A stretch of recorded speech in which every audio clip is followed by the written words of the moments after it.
BA Semester 2nd, English Literature, third short story, The Interview. Write down the humor of the story, The Interview.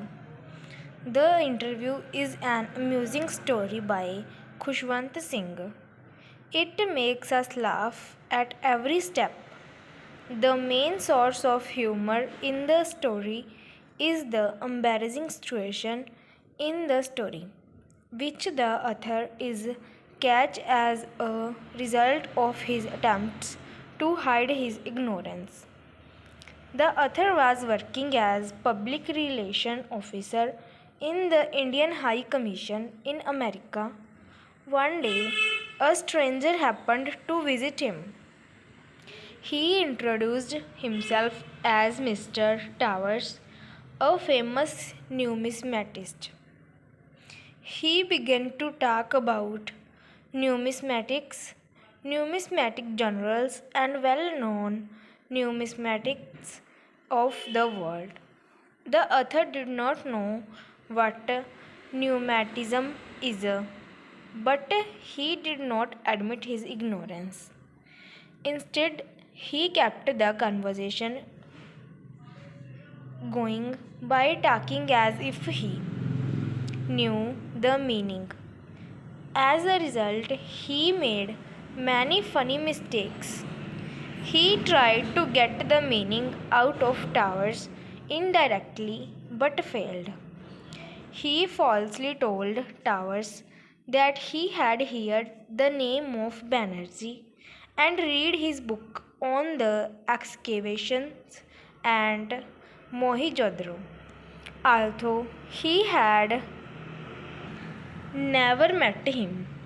This made Towers more curious, but the entry of the office girl saved the situation. He sent a note asking his secretary to bring him a dictionary. He began to read from it. Mr. Towers thought that it was the book by Banerjee, so he took it out of the hand of the author. In this way, the cat was out of the bag. His ignorance and his attempts to hide it because known. We felt amused to imagine how embarrassed he must have felt at this movement. Write down the character sketch of narrator. The narrator in the story, The Interview, an interesting character.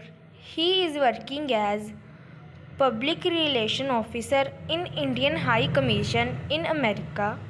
When Mr. Towers drops into his office without notice, he is catch in a difficult situation. He does not know the meaning of numismatism, but instead admitting his ignorance, he tries to hide it. But he is very good at conversation. He tries desperately to find out the meaning of the word. Meanwhile, he keeps the conversation going by talking in a roundabout manner. He even tries to make to his guest explain the meaning of the word. This shows that he is a very clever and intelligent man. But in the end, his attempts at being over clever are discovered and he is put to great shame.